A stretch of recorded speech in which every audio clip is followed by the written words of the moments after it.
Hello my YouTube family. তো দেখো আজকে আমরা আবারও হাজির হয়েছি তোমাদের জন্য নতুন একটা রেসিপি ভিডিও নিয়ে। আজকে আমাদের রেসিপি হচ্ছে শাহি পনির। তো চলো আজকে আমরা রেসিপিটা দেখে নেব। আজকের রেসিপিটা হচ্ছে সম্পূর্ণ নিরামিষ। তোমরা যে কোনো উপাসের দিনে অথবা যে কোনো নিরামিষের দিনে এই রেসিপিটা অনায়াসেই বানিয়ে খেতে পারো।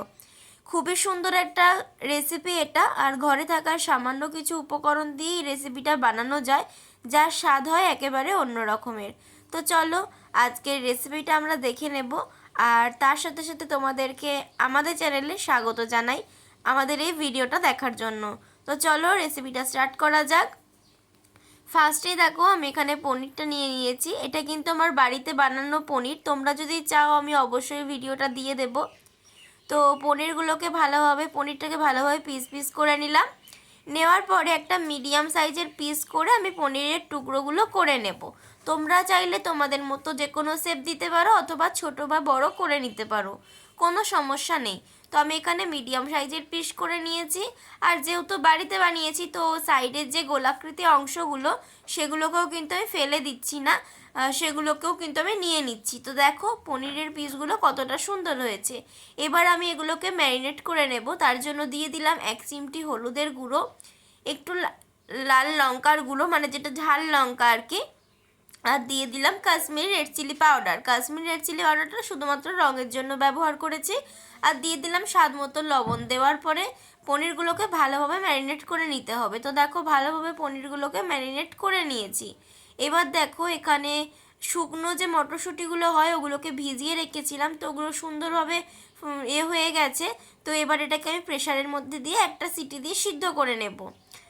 তো এবার দেখো একটা আমরা পেস্ট বানিয়ে নেব, যার জন্য এখানে 1 ইঞ্চি পরিমাণ আদা কুচি, 4-5টা কাঁচা লঙ্কা, একটা মিডিয়াম সাইজের টমেটোকে কুচি করে নিয়েছি, আর নিয়েছি 7-8টা মতো গোটা কাজু, 1 মুঠো নিয়েছি চাল মগজ, আর দেব এখানে হচ্ছে পোস্ত। এখানে 2 চামচ পোস্ত নিয়েছি। নেওয়ার পরে সমস্ত উপকরণগুলোকে আমরা মিক্সিং জারের মধ্যে দিয়ে নেব। দেওয়ার পরে এর মধ্যে দিয়ে দেব সামান্য একটু জল। জলটা দিয়ে এটাকে একদম ফাইন একটা পেস্ট বানাতে হবে, যাতে এর মধ্যে কোনো দানা দানা ভাব না থাকে। তো দেখো আমি একটা ফাইন পেস্ট বানিয়ে নিয়েছি, দেখতেই পাচ্ছ। আর এটা কিন্তু একদমই মসৃণ হয়েছে, কোনো দানা দানা ভাব কিন্তু এর মধ্যে নেই। তো চলো তোমাদেরকে একটু দেখিয়েও দিচ্ছি আমি। এই দেখো একদম কিন্তু মসৃণভাবে তৈরি হয়েছে। তো চলো এবার রান্নার মূল পদ্ধতিতে যাওয়া যাক। এখানে কড়াই নিয়ে নিয়েছি। কড়াইতে ফার্স্টে দিয়ে দিচ্ছি সাদা তেল। রান্নাটা কিন্তু সাদা তেলেই করতে হবে। তো তেলের পরিবর্তে তোমরা কিন্তু এখানে আবার ঘি দিয়েও রান্নাটা করতে পারো, অথবা বাটার দিয়েও করতে পারো, কোনো সমস্যা নেই। তারপরে দেখো তেলটা গরম হয়ে যাওয়ার পরে এখানে পনিরের টুকরোগুলোকে দিয়ে নিয়েছি। দেওয়ার পরে হালকা হাতে একটু নাড়াচাড়া করে পনিরগুলোকে হালকা একটা কালার এলেই তুলে নিতে হবে। তোমরা চাইলে পনিরটাকে নাও ভাজতে পারো, আর পনির কিন্তু কখনোই বেশি আঁচে ভাজবে না, আর পনিরকে কিন্তু কখনোই বেশিক্ষণ ধরে ভাজবে না, তাহলে কিন্তু পনিরটা শক্ত হয়ে যাবে।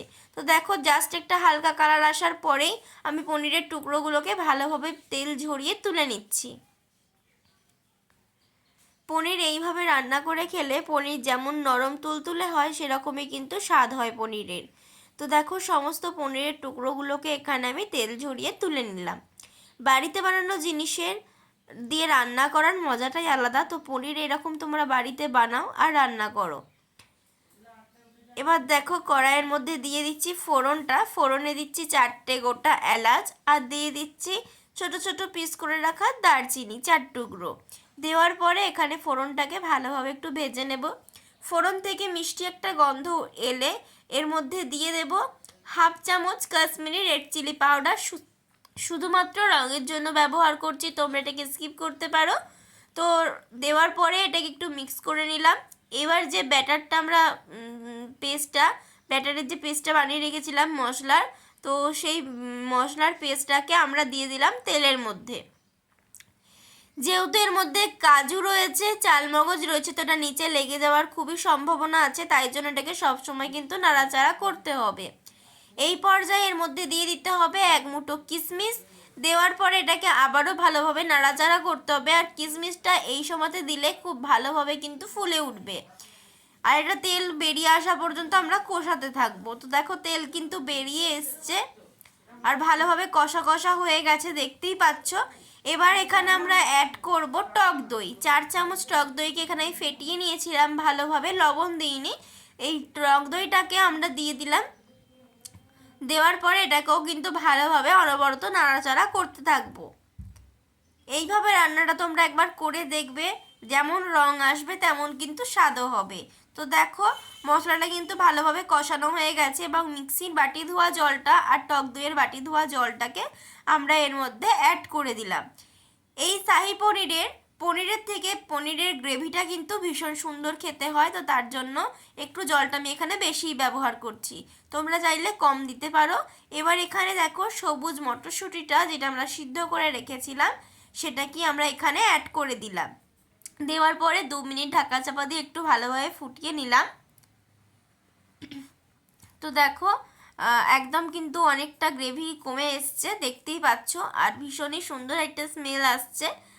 তো চলো এবার এর মধ্যে আমরা দিয়ে দেব ভেজে রাখা পনিরের টুকরোগুলোকে দেওয়ার পরও কিন্তু ভালোভাবে মিক্স করে নিতে হবে। তোমরা আমাদের যদি ব্লগ ভিডিওগুলো দেখতে চাও তাহলে অবশ্যই simple Bengali blog with Riya চ্যানেলটাকে সাবস্ক্রাইব করে নিতে পারো। তো দেখো এবার এখানে দিয়ে দিচ্ছি লবণ। ওই চ্যানেলের মধ্যেও আমরা কিন্তু ভীষণ সুন্দর সুন্দর ভিডিও আপলোড করি, যেটা তোমাদের খুবই ভালো লাগবে। গ্রাম বাংলার বিভিন্ন সিন আমরা আপলোড করি। আর দিয়ে দিলাম 1 চামচ চিনি। এবার চিনিটা দিয়েও ভালোভাবে মিক্স করে নিচ্ছি। দেওয়ার পর ঢাকা চাপা দিয়ে এটাকে ফুটিয়ে নেব আরও 1 থেকে 2 মিনিট। যে কোনো নিরামিষ রান্না একটু মিষ্টি মিষ্টি স্বাদ হলে বেশ সুন্দর লাগে খেতে। তো দেখো 2 মিনিট পর ফিরে এলাম, আর পনিরটা দেখে তোমরা বুঝতেই পারছো যে কতটা সুন্দর হয়েছে। তো এবার এর মধ্যে আমরা দিয়ে দেব 1/2 চামচ গরম মশলার গুঁড়ো,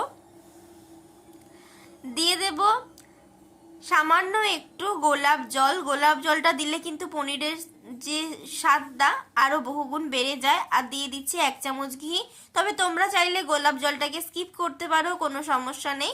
আর ঘিটা কিন্তু 1 চামচ অবশ্যই দিয়ে দেবে। ঘিটাই কিন্তু রান্নাটা একটা স্বাদটাকে অনেক সুন্দর করে দেবে। আর ঘিটাও কিন্তু আমার বাড়িতে তৈরি করা। তো দেখো একদম সুন্দরভাবে মিক্স করে নিচ্ছি। এবার এটাকে চাপা ঢাকা দিয়ে স্ট্যান্ডিং টাইমে রেখে দেব, তারপর এটাকে সার্ভ করে নেব। তো দেখলে তো বন্ধুরা কত সহজ আমি বানিয়ে নিলাম এই শাহী পনির। যে কোনো নিরামিষ দিনে তোমরা অনায়াসেই কিন্তু এই রেসিপিটা বানাতে পারো, অথবা বাড়িতে যদি অতিথি আসে তাদের আপ্যায়ন করার জন্য এই রেসিপিটা বানিয়ে দিতে পারো। রুটি, লুচি, ভাত, পরোটা, ফ্রাইড রাইস যে কোনো কিছুর সাথে এই পনিরের রেসিপিটা কিন্তু দুর্দান্ত যায়।